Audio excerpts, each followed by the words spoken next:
Hello, friends, and welcome to another edition of Farmers Investment Academy, जहाँ पे हम बात करते हैं उन पैरामीटर्स की जिसकी मदद से हम स्टॉक सिलेक्शन में बेटर हो सके और जिससे मैं कहता हूँ सिलेक्शन बाय एलिमिनेशन।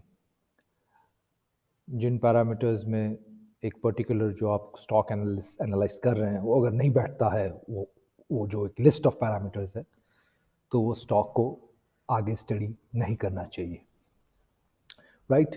सो इससे पहले के वीडियो में हमने बात की थी ऑपरेटिंग प्रॉफिट मार्जिन्स की, और उससे पहले हमने बात की थी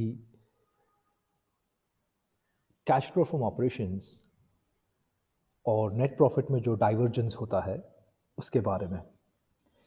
ये सब वो छोटी छोटी बातें हैं जो कोई नॉर्मली आपको कोई फाइनेंशियल टेक्स्ट बुक या कोई नॉर्मल आपके run of the mill accounting books में इसके बारे में बात नहीं होती, but these are the things that matter.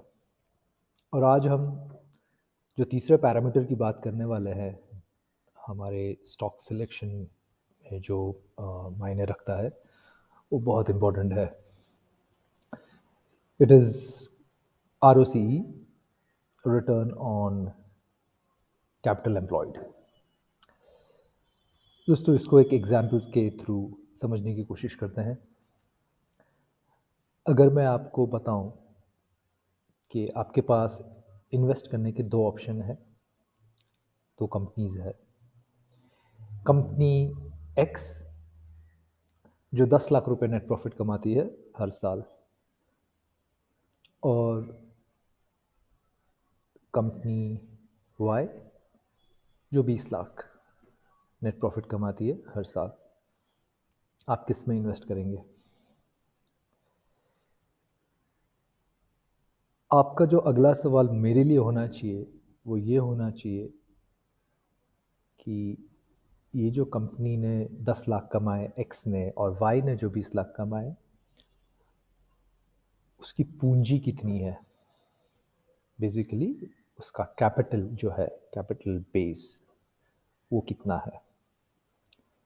क्योंकि 10 लाख जो कमा रही है उसका अगर फॉर एग्जांपल कैपिटल 1 करोड़ है तो that is a net profit of 10%। The return on capital employed margin is 10%। और अगर मैं आपको ये कहूँ कि जो 20 लाख वाली कंपनी है जिसने नेट प्रॉफिट 20 लाख कमाया है, उसका कैपिटल एम्प्लॉयड जो है वो 3 करोड़ है, तो फिर ROCE, return on capital employed, about less than 7% आएगा, less than 7%। Why is this bad? 7%, because that is about as equal to what you will get if you put your money in the bank. आप जब equity में invest करते हो, risk लेते हो, तो एक रिस्क प्रीमियम आपको मिलना चाहिए। आपकी जो कंपनी है उसके बिजनेस मॉडल में इतनी क्षमता होनी चाहिए कि आपको जो एक ऑर्डिनरीली एक रिस्क फ्री रेट जो आपको बैंक देती है उससे ज़्यादा आपको मिलना चाहिए। जबकि वो 10% कमाने वाली कंपनी 10 लाख कमा रही है लेकिन 1 करोड़ की कैपिटल एम्प्लॉयड पे वो कम से कम आपको एफडी से ज़्यादा दे रही है आपका return as a shareholder. आप जब किसी कंपनी का शेयर बाय करते हो तो you are a part owner of it. तो आपको एक ओनर की तरह, एक बोलते हैं ओनर थिंकिंग, वो इसमें लाना है। एक कंपनी के लिए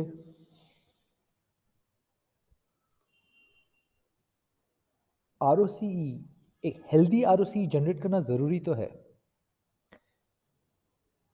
लेकिन उसको मेंटेन करके रखना over a long period of time, 5 साल, 10 साल, 15 साल, वो एक कमाल की बात होती है।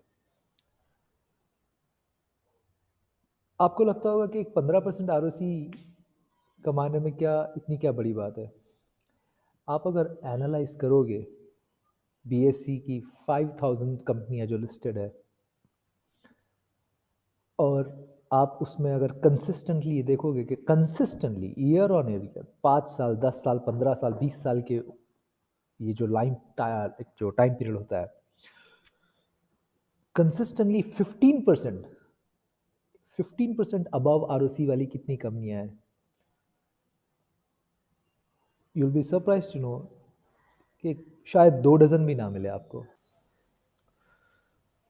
दोस्तों, एक कंपनी के लिए हेल्दी आरओसी को जनरेट करना, हेल्दी कैश फ्लो को मेंटेन करने से भी डिफिकल्ट होता है ऑन अ कंसिस्टेंट बेसिस। मैं उन कंपनियों की बात नहीं कर रहा हूँ, वो साइक्लिकल्स, वो ग्राफाइट, एचईजी टाइप कंपनीज जिनकी ROC suddenly 2 times, 3 times, 4 times हो जाती है क्योंकि चाइना में फैक्ट्री बंद हो जाती है वो पर्टिकुलर प्रोडक्ट की। मैं वो कंपनियों की बात नहीं कर रहा हूँ। वो कंपनियाँ जो साल दर साल दर साल आपको कंसिस्टेंट 15 से 20% आरओसी रिटर्न्स देती है। वो मुश्किल इसके लिए है दोस्तों, क्योंकि हर साल जो कैश जनरेट होता है वो आपके कैपिटल एम्प्लॉयड में जुड़ जाता है। अगर पहले साल आपका कैपिटल 10 लाख है और आपने 2 लाख का प्रॉफिट अचीव किया है, तो अगले साल आपका कैपिटल एम्प्लॉयड 12 लाख हो जाएगा। यानी कि अगर आप 10 लाख पे 1.5 लाख कमा रहे थे, which would have given you 15%, अगर इस साल आप 12 लाख पे 1.5 लाख कमाओगे तो your return on capital employed will fall down. दूसरी बात, जो रिटर्न ऑन कैपिटल एम्प्लॉयड है वो इक्विटी प्लस डेट है। आप जो लोन लेते हो, जो बिजनेस जो कर्जा लेता है, वो भी कैपिटल में जुड़ जाता है। तो रिटर्न ऑन कैपिटल एम्प्लॉयड जो एक ये जो डायनामिक है, ये पैरामीटर है, ये आपको debt at as well as equity का इफेक्टिव यूटिलाइजेशन है कि नहीं, ये बताता है। ये जो पैरामीटर है वो आपको मैनेजमेंट की क्वालिटी, मैनेजमेंट का कैपिटल एलोकेशन की क्षमता, बहुत कुछ ये क्लियर करता है आपके लिए।